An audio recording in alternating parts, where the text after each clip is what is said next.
Hi, Joanne Fedler here, and today I'm going to talk about whether we should write about our dreams. I gave a workshop a few nights ago and I suggested that we shouldn't write about our dreams if we are writing for an audience. It's very different if we are writing a journal for ourselves and we are tracking our dreams in a dream journal as a way of understanding the patterns in our subconscious or whether there is an emerging theme. But if we are writing for a reader, whether it's fiction or non-fiction, I think we should think really, really carefully about whether we should write about our dreams. I mean, just think about it this way. If you went on a date with someone, for example, and they spent half an hour telling you about their dreams, how engaged would you really be with that? It's kind of interesting for the person who's dreaming.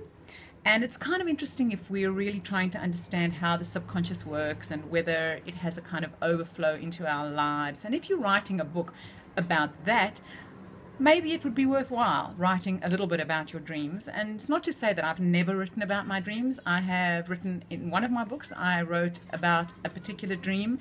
I covered it off in 2 sentences, and it was to illustrate a point about my intuition at a particular point in time, which then came true.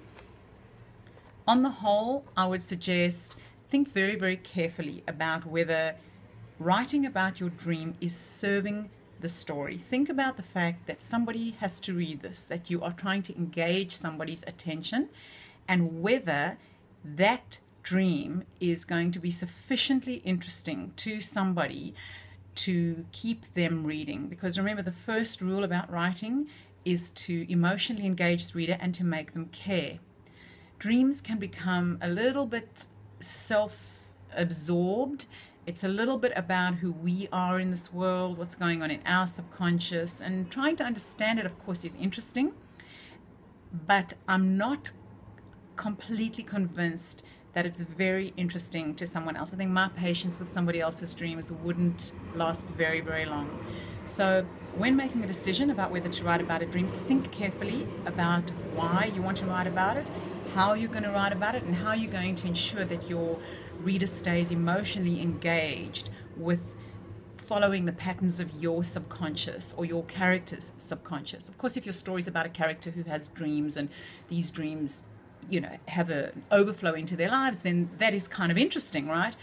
But don't spend too much time in a kind of weird internal state, because the worst possible plot conclusion in any story was that actually all of this was just a dream, and that's the worst cop-out in the world.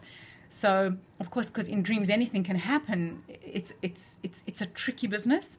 And I would say just be careful about writing about dreams, and if you're going to do it, make sure that it is so damn interesting that people will want to continue to read.